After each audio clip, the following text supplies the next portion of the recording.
sinóticos são semelhantes em longos trechos na estrutura, sequência das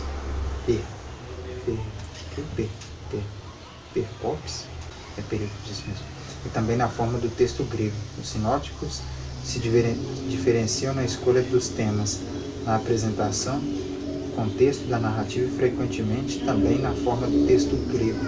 O problema do sinótico é o seguinte: como podemos explicar essas constatações com base na história da origem dos evangelhos? Vai falar das hipóteses aqui que escreveu. Calma aí, então, peraí, qual que é realmente o problema do sinótico?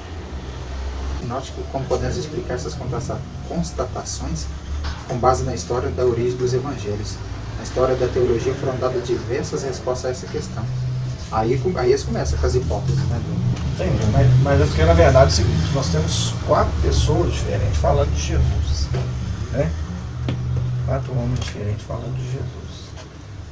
E eles não falam literalmente a mesma coisa, eles falam diferente nos 4 evangelhos. Existem semelhanças e existem diferenças. Então o problema é de onde é que surgiu esses 4 evangelhos, né? Como é que a gente pode afirmar que a fonte dos evangelhos é fidedigna a partir de 4 autores que a gente não tem muita certeza se eles conviveram juntos. Em alguns existem relatos bíblicos, né? Mas outros nem tanto.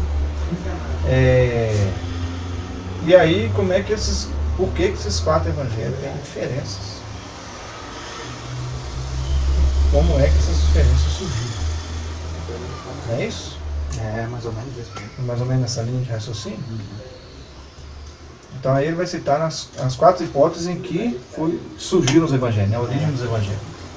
Então vamos ver o que o autor vai dizer aí. A primeira hipótese do próprio evangelho, né? Além de outros estudiosos, Lessing a defendeu em 1776. Ele partiu do ponto de que o início da transmissão do evangelho existiu no antigo evangelho aramaico, o evangelho dos nazarenos. Ele tinha notícia de que Jerônimo tinha achado esse evangelho na seita dos nazarenos no 4º século depois de Cristo. Fragmentado desse evangelho foram publicados e existem até hoje. Provavelmente, no entanto, esse evangelho não seja um texto original, e sim uma retradução dos evangelhos sinóticos gregos para o aramaico, que surgiu na primeira metade do século. Além disso, um proto-evangelho aramaico não resolveria o problema sinótico, pois a semelhança literal do texto grego permaneceria. Seria necessário também que tinha sido feita uma tradução uniforme do grego sobre a qual os sinóticos se basearam. Com essas falhas, a resolução de Lessing não conseguiu se impor. Ele falou que já não se confirmar. Então a ideia na verdade é que os evangelhos seriam a mesma fonte, que seria esse evangelho dos nazarenos, né? Isso traz outro problema, né? Na verdade, isso traz outro problema. Que evangelho era esse? Que seria o protótipo, né? Esse aqui falou que ele não conseguiu se impor, né? Segundo o texto aqui, que não foi isso que aconteceu. A primeira hipótese, então, ele já está descartando. Gibeonitas deve ser atribuído. Bom, se a gente quiser falar sobre o Evangelho do Nazareno, nós vamos pegar por capítulo para buscar informação sobre esse Evangelho. O que ele era e como é que surgiu, né? Esse é só o primeiro das hipóteses. Tem mais aqui. É só o primeiro. Então a primeira ideia foi que os escritores do Novo Testamento partiram de um texto que seria esse Evangelho dos Nazarenos. Isso. É aceita. Só que por que não foi aceito aí? Repete para nós aí.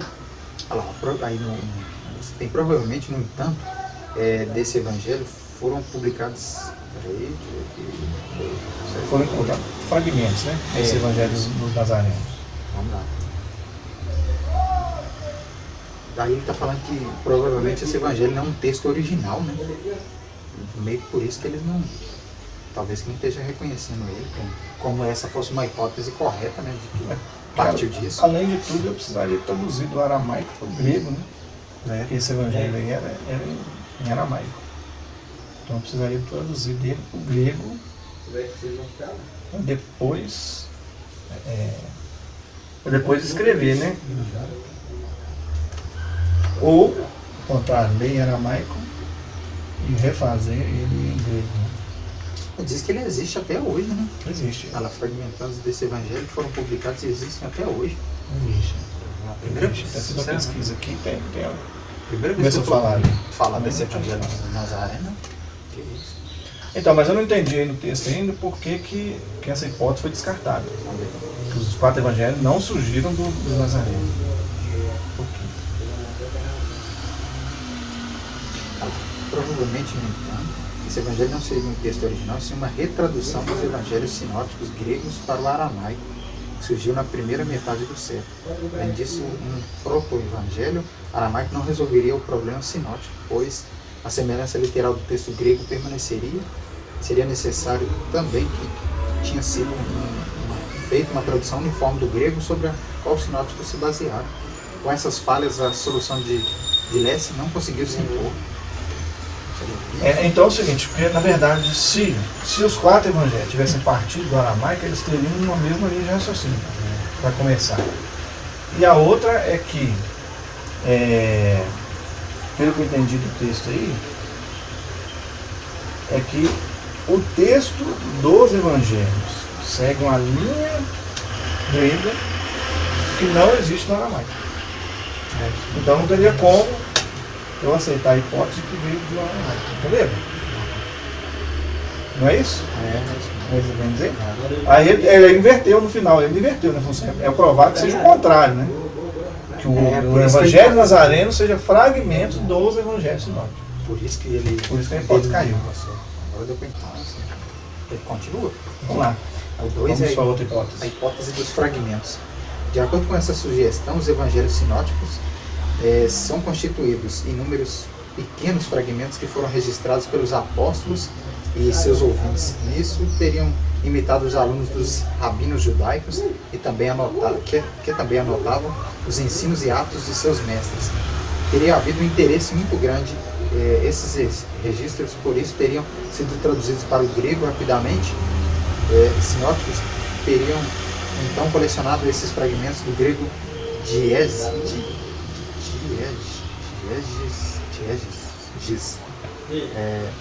real narrativo, está cortado, incorporado aos seus evangelhos. O evangelho de Lucas teria referência a esses relatos no início, Lucas 1, do 1 ao 4.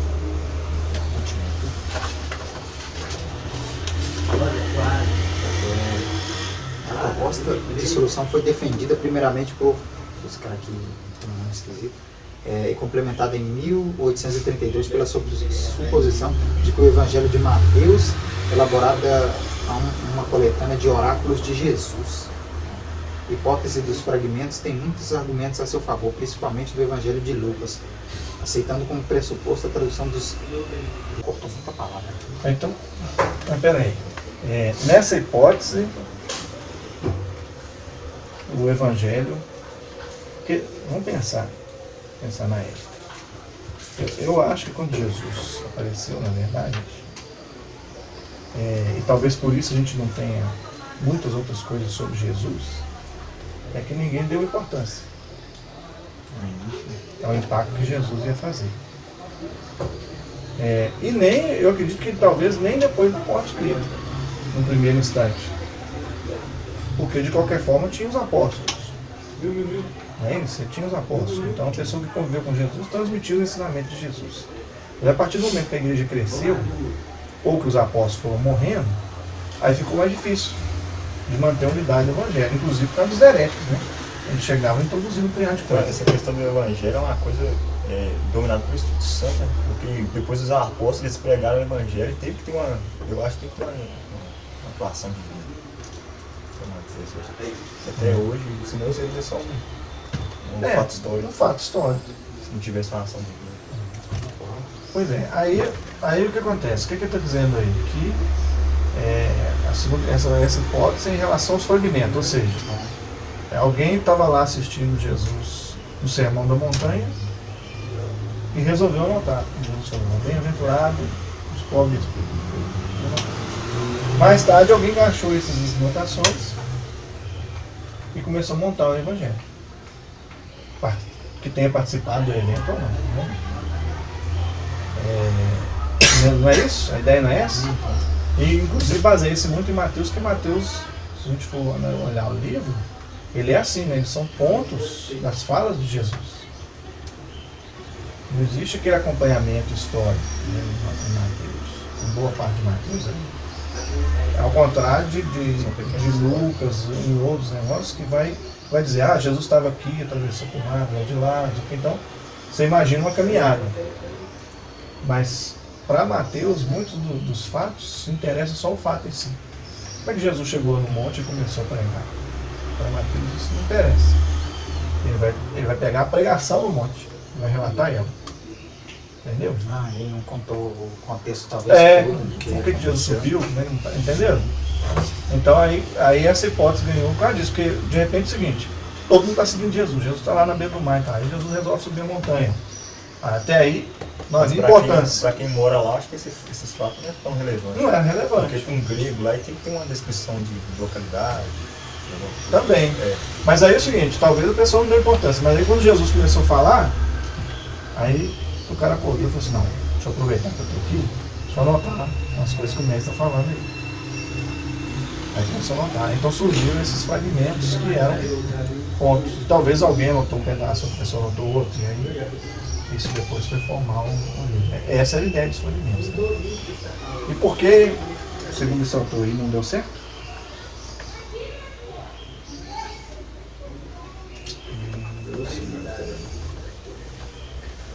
Aqui, eu acho que pega daqui. Aí, concluindo isso aí que estava falando, né? Está falando que essa teoria deixa de explicar, no entanto, a semelhança da estrutura. Só que aqui atrapalhou um pouco, porque passou para as perícopes, mas tinha uma palavra aqui que eu não estou conseguindo. Concordância, tendência, sei lá, alguma coisa assim, né? É dessa tendência, a estrutura da tendência das perícopes nos sinóticos. Então ela está deixando de explicar. Ou seja, porque se eu pego anotações específicas, eu não tenho um enredo, né? Porque, embora essa ideia aí, ela tem, como ele falou aí no começo, né? Tem muitos pontos a favor. Mas o principal problema talvez seja isso. Se a pessoa anotou isolado, por exemplo, se nós vamos numa palestra, ou mesmo num estudo bíblico, e alguma coisa nos interessa, a gente vai anotar parte dessa coisa. Se alguém se não foi nós, estivemos lá, pegar a nossa anotação para poder gerar um registro daquela palestra, ele não vai ter uma sequência, uma lógica dentro do raciocínio ali. Não é? Porque, por exemplo, você vai na palestra, o cara está falando sobre, sei lá, a proteção da água no mundo. Aí você vai anotar pontos importantes. Dá para economizar mais água. Aí o cara começou a falar de percentual de água doce que existe no mundo. Então sua anotação vai ser muito vaga, isso depois não vai gerar É igual quando você faz uma anotação. São os pontos importantes ali, né? A sua anotação de matéria, você entende ela completa, outra pessoa não consegue entender. E pior ainda de escrever, né? Pior ainda de escrever. Como é que eu vou descrever uma anotação de matéria sua? Aí que não, talvez nesse sentido aí, que ele está querendo dizer que não encaixa. Porque embora Mateus, por exemplo, vai citar falas específicas de Jesus, elas estão completas, elas seguem um enredo, elas têm todo um arranjo literário, né? Uma carta descrita daquele ponto, embora sejam pontos específicos. Acho que a gente entender É isso tudo aí, nós vamos ter que estudar a fundo mesmo, né? Os 4 evangelhos para entender tudo mesmo. Nós vamos ter que descer no detalhe de cada evangelho. Parece que vai ficar completando outro evangelho, onde fala um negócio diferente, né? Do jeito que é explicado. Porque na verdade é o seguinte, esse estudo da Bíblia, você vai olhar a Bíblia, claro que sob o olhar da fé, mas você quer entender a lógica, o raciocínio e como é que Deus interveio, né, para que o evangelho existisse. Porque nessa hipótese, né, nesse contexto, a gente já vê que foi um milagre. Já viu uma... Foi um milagre. Porque não teria como, mesmo, vamos supor, Jesus alimentou 5 mil, né? Vamos supor que daqueles 5 mil lá, 500 tivesse feito anotações sobre esse dia. De alguma forma. Né? Haveria muita coisa em comum, mas haveria uma série de discrepâncias em relação à visão daquilo ali. É um ponto minúsculo no meio. Né? Porque, exatamente, por exemplo, se eu estou lá no meio daquela multidão, sei lá, 200, 500 metros de Jesus, né? E recebi o pão. Para começar, eu não teria esse detalhe de que o pão foi multiplicado. Porque quando Jesus foi multiplicar o pão, ele não falou para ninguém. Ele simplesmente pegou o pão e mandou distribuir. A multiplicação foi acontecendo no meio do caminho, né? Coisa maravilhosa, né? Mas se você pensar bem, Jesus não pegou e orou com o pão assim, pum, tem o pãozinho e encheu o cesto, né? De Jesus. Hoje o texto é chamado também de documento dos logia, ou simplesmente o documento que, de Kelly, fonte em alemão. Com isso, está formada a teoria das duas fontes, que diz que os evangelhos sinóticos se baseiam em duas fontes, no Evangelho de Marcos e no documento que, visto que as conclusões faziam sentido e a hipótese era fácil de se aplicar, ela se tornou a proposta predominante para a solução do problema sinótico. Até os dias de hoje, recentemente, no entanto, tem surgido novamente a pergunta se essa hipótese é realmente a mais adequada para o problema. Por essa razão, apresentaremos nos próximos parágrafos os detalhes dos argumentos que apoiam essa teoria. Em seguida serão citadas as críticas e as possíveis alternativas. Aí que vai entrar uma discussão final de volta, né? Teoria das duas pois é, o negócio não é fácil não, por isso que nós voltamos para estudar, né? Vamos lá. Essa hipótese aqui então da dependência literária, né? Considera o Evangelho de Mateus o mais antigo, de Lucas dependente de Mateus, de Marcos, segundo um breve resumo dos dois. Peraí, o que está dizendo ali? O Evangelho de Mateus é o mais antigo. Gleichbeck lá, né? Ele pensou que o seguinte: o Evangelho de Mateus é mais antigo, o Lucas dependeria de Mateus e Marcos seria um resumo de Mateus e Lucas. Essas hipóteses não encontrou muito simpatizante porque está baseado num número excessivo de suposições. Você está supondo, então? Tinha muita suposição. A hipótese que se impôs foi a que Lachmann desenvolveu em 1835. O Evangelho de Marcos, o mais antigo. Os outros dois teriam se baseado independentemente um do outro, em Marcos. Então, aquela discussão que nós tivemos. Ele está defendendo que é o seguinte: Marcos é o mais antigo. Mateus e Lucas foram escritos, então, dependendo de Marcos, mas de forma independente. Como se, assim, eu recebesse uma cópia do Evangelho de Marcos e você também. Aí nós dois dependemos de Marcos e escrevemos. Não é isso? A ideia é essa, né? Os outros dois, eles basearam... Tá. Lachmann fundamentou a solução para o problema sinótico no fato de que Mateus e Lucas só concordam entre si na sequência das perícopes quando tem a mesma sequência de Marcos. No restante, eles ordenam seu material de forma totalmente autônoma. Então, olha só, o que ele usou para defender isso? Quando Mateus e Lucas escrevem alguma coisa, eles escrevem na mesma sequência que Marcos escreveu.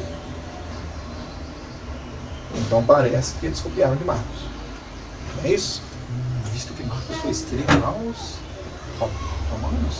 Marcos foi escrito aos gentios, né? Não, a gente seria Marcos foi escrito aos romanos. Isso. Mateus foi escrito aos judeus, Lucas aos gregos e João foi escreveu à igreja. Então ele, sendo mais antigo, escreveu aos romanos. Porque se você for olhar o livro de Marcos, ele vai dar ênfase nos milagres de Jesus, na salvação do mundo. Enquanto Mateus vai voltar no suprimento das profecias, isso aqui, né? Chegar para um grego e dizer que Jesus é o Salvador, porque ele está cumprindo o que o profeta disse, mas isso não vai indicar nada, né? Mas falar que Jesus é o Salvador, que é a luz, que é o conhecimento, é outra forma de abordagem, né, do Evangelho. Então, ele está dizendo o seguinte, que então Mateus e Lucas, eles concordam quando falam igual Marcos, e nas outras partes eles falam independentemente. A hipótese de Lachmann foi complementada por Holtzmann, que descobriu, ao comparar Mateus e Lucas, que esses dois evangelhos são caracterizados por uma semelhança quase literal nos textos que têm a mais do que Marcos, diferenciando, no entanto, a sequência dos textos apresentados. Para explicar isso. Então ele comparou Mateus e Lucas e viu que os dois evangelhos têm uma semelhança nos textos que eles têm a mais que Marcos. Mas eles têm uma diferença nas sequências. Tem semelhança, mas é escrito em ordem diferente. Agora entendi por que das duas hipóteses, as duas fontes. Uma fonte é Marcos. E a outra é o... A outra é esse texto que os dois têm parecido, mas independente. Está o documento aqui, né? É, Claro. acho que chegou a ficar um pouco mais claro, né? É mais fácil. Ou seja, o HJ Holtzmann lá, ele comparou Mateus e Lucas e viu que os textos que os dois têm a mais do que Marcos, a mais do que Marcos, eles têm semelhanças, embora sejam escritos em sequências diferentes. Acho que tudo que eu estou falando aí meio que vai ser resolvido é aí, em cima disso aí, em cima dessa teoria. As outras eles... Tem um livro que está lá em casa, do Billy Graham, que ele juntou os 4 evangelhos. Ele falou que esse é o sonho da vida dele. Tem uma trazer na próxima vez. Ele fez um único evangelho? O único evangelho, juntou todos. Ele Os disse que quatro. foi o estudo da vida dele, que ele é o sonho dele. Legal. Vai ser bom. Vou trazer lá. Vai ser bom. Bom, aí, disso ele concluiu que Mateus e Lucas se basearam no texto grego em comum. Ele chamou esse texto de fonte dos discursos, pois consiste em grande parte do discurso ou dito de Jesus. Então, esses outros textos que tem a mais que Marcos, são na maioria discursos de Jesus. Por isso que ele chamou de fonte dos discursos. Você vai entender que tem muita coisa a mais além do que... Só não foi escrito, né, na Bíblia, mas tem muita coisa a mais que foi escrito, né? Jesus Porque fez, eu vou né? chegar lá no céu e pedir Jesus o DVD da vida crística. Vão gastar uns 4 anos assistindo lá.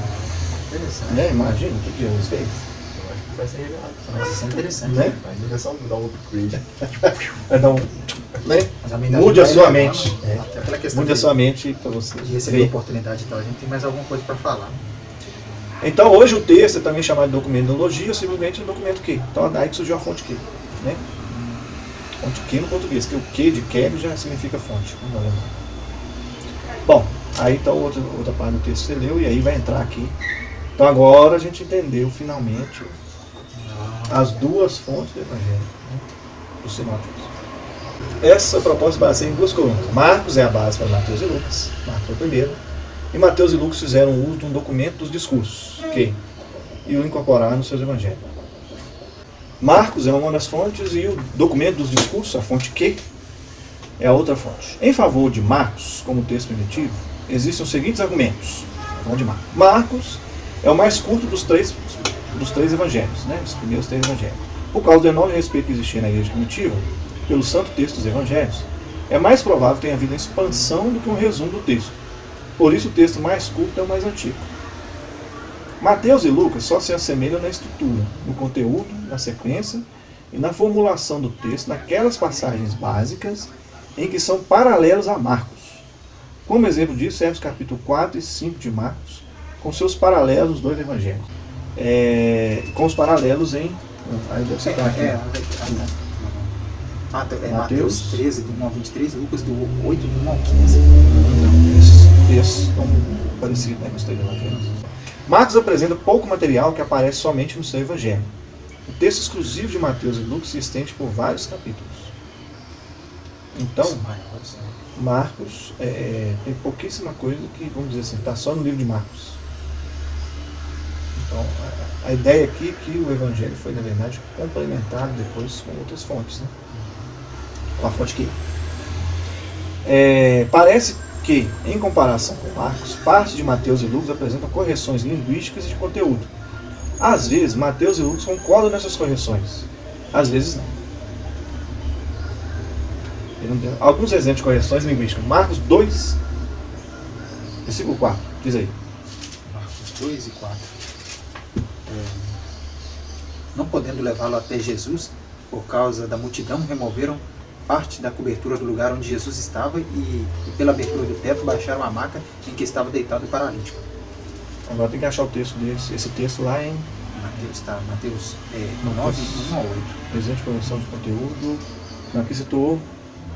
Ah, tá aqui, ó. Ele deu um outro exemplo mais perto aqui, ó. Marcos 6, 14. Marcos 6, 14. O rei Herodes ouvia falar dessas coisas, pois o nome de Jesus havia se tornado bem conhecido. Algumas pessoas estavam dizendo: João Batista ressuscitou dos mortos, por isso estão operando neles poderes miraculosos. Ele foi decapitado, né? Agora, Mateus 14. Mateus 14. Ele disse que Herodes. Ficou sabendo isso aí, né?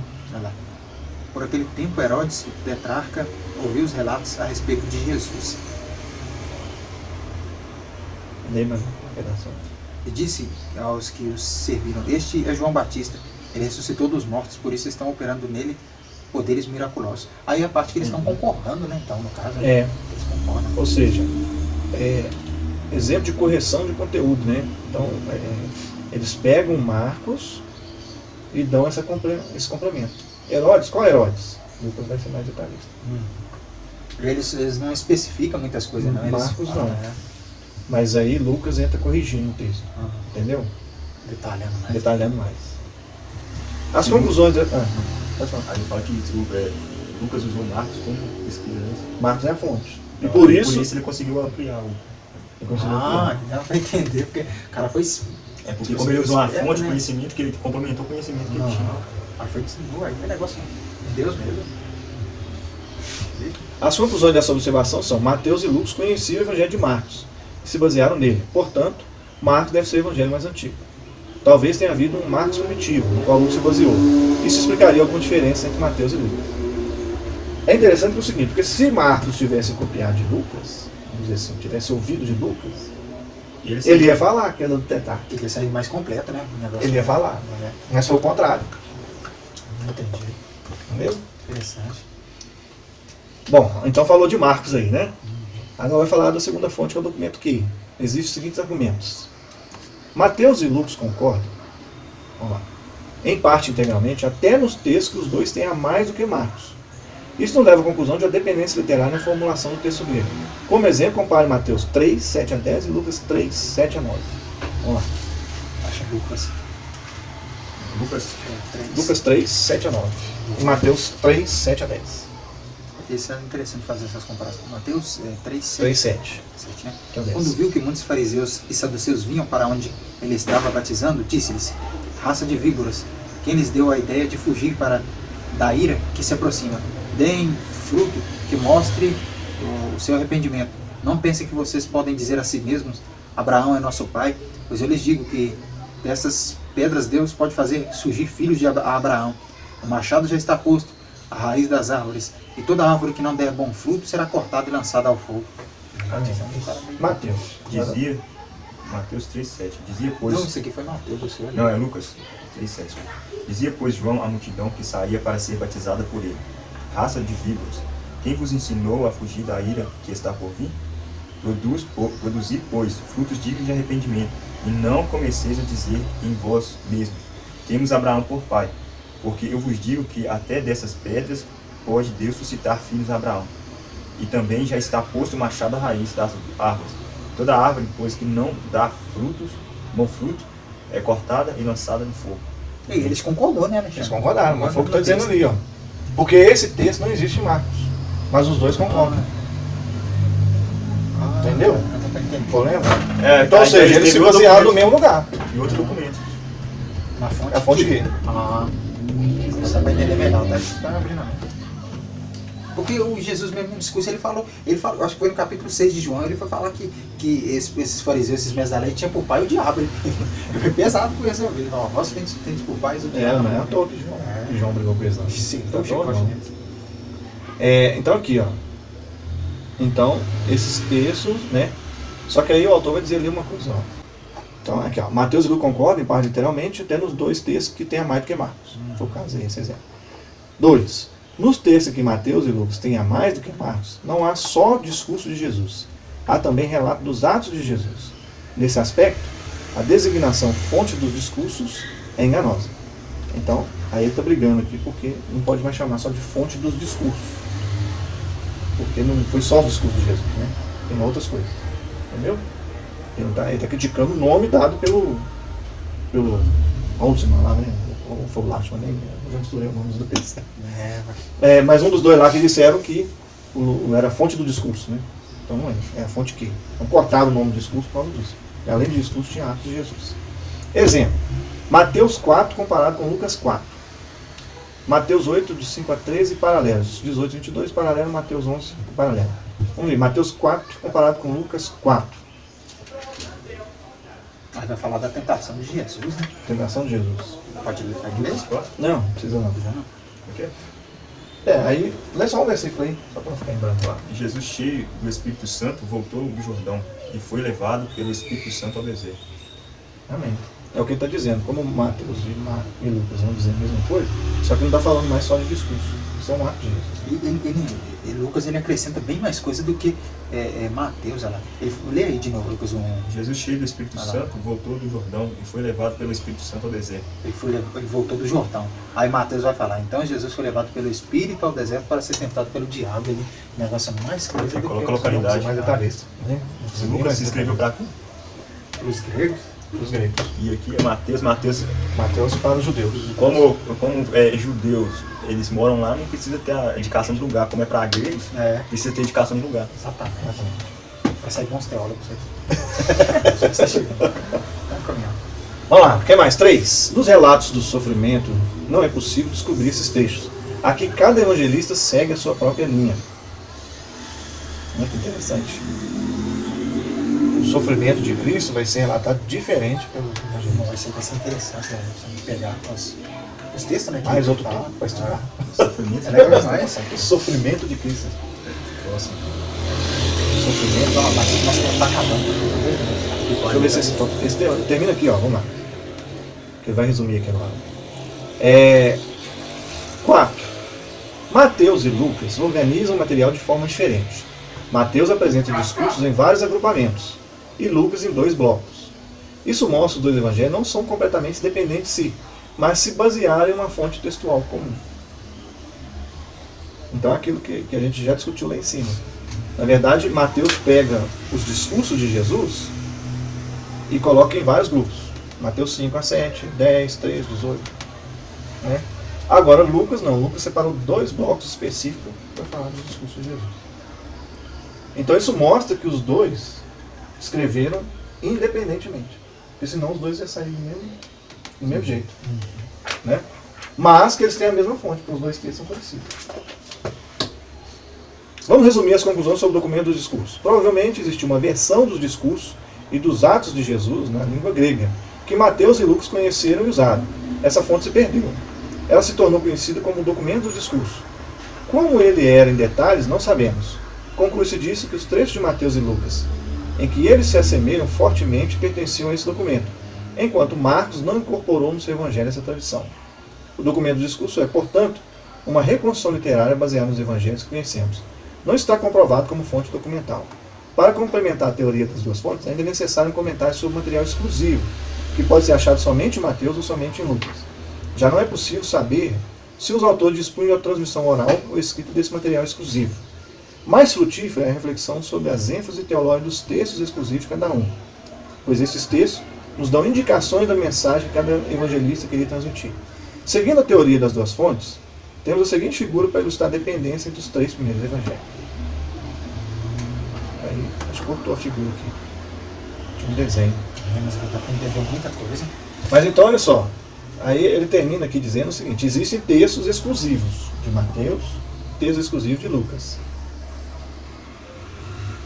E essa fonte Q, na verdade, ela se perdeu, não se sabe o que é. Será que talvez porque Deus não... Alguns podem supor que, na verdade, não era uma fonte escrita. Poderia ser, por exemplo, Pedro. Mas aí se for assim, não ia ter. Ele tinha que estar com os 2. Mas um dia ele conversou com um, no outro ele conversou com o outro. entendeu? Ou até em localidade diferente, ou tempos e anos diferentes. Mas ia isso aí uma semelhança tão grande assim? Os escritos? Ia, né? Porque Pedro mantinha, agora, ainda mais agora cheio do Espírito Santo, né? Ele mantinha uma linha de raciocínio em relação ao Evangelho. A Cristo, a vida que ele teve com Cristo. Eu tive que ele mudou totalmente também, até o jeito de pensar nele. Mas é igual eu falei, é só uma suposição, né? Uhum. Fica do qualquer outro apóstolo, né? E por ser uma organização, vamos supor, os evangelhos foram organização de um documento. Provavelmente aquele documento ficou deixado de um lado e teve réplicas do original. Por isso que manteve, hoje em dia você tem mais de não sei quantas que encontraram réplicas cópias do evangelho, de cada evangelho. Porque aí por isso que manteve eu o imagino o vivo. seguinte, por exemplo, como é que se pregava o Evangelho, então, a partir do momento que você passa a não ter mais os discípulos, né? Por perto. Por quê?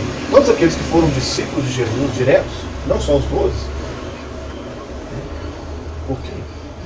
Lá em Atos vai dizer que estavam todos reunidos.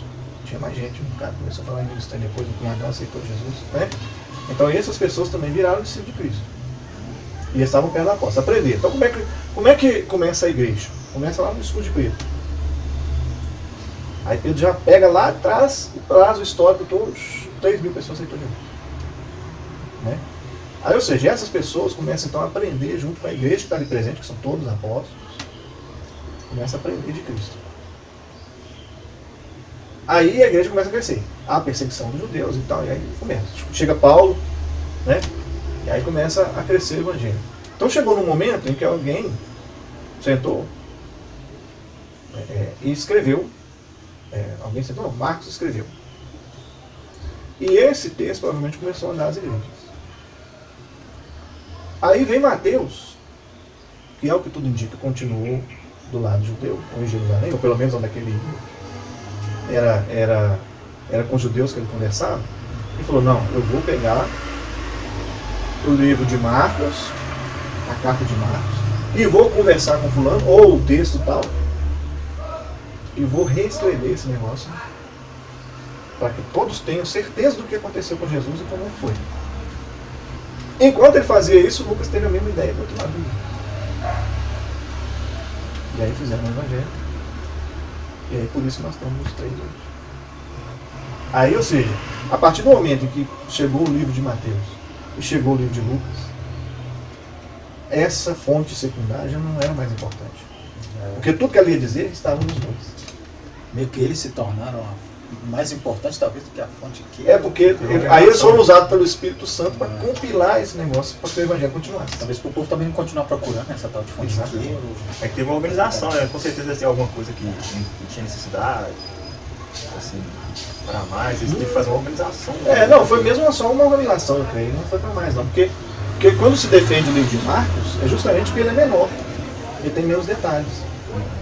Então, ou seja, foi um primeiro rascunho em que começou a palavra ali, era importante porque ele detalhou o que aconteceu com Cristo, porém, ele não foi específico em certas questões. Por isso que Mateus e Lucas sentiram a necessidade de escrever.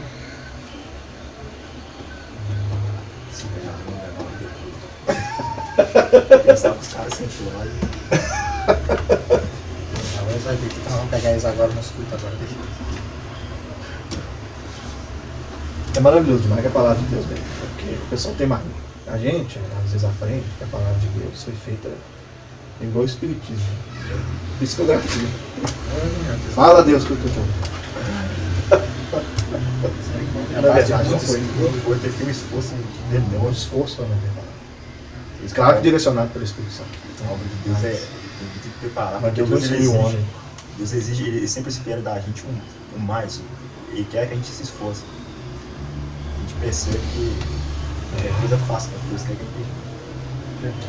Bom, mas o negócio não vai ficar só por isso aí não, né? Não vai ter crítica. Nós vamos e encerrar a por gente aqui hoje, né? Vamos encerrar por aqui hoje. A gente vai voltar nisso aí, ó. Críticas e alternativas das duas fontes. Né? E vamos procurar outros materiais para a gente também aprofundar mais nesse contexto aí. Como é que surgiu os evangelhos. Vamos orar? Vamos orar para nós ir embora. Pode deixar aí. Vamos orar aqui.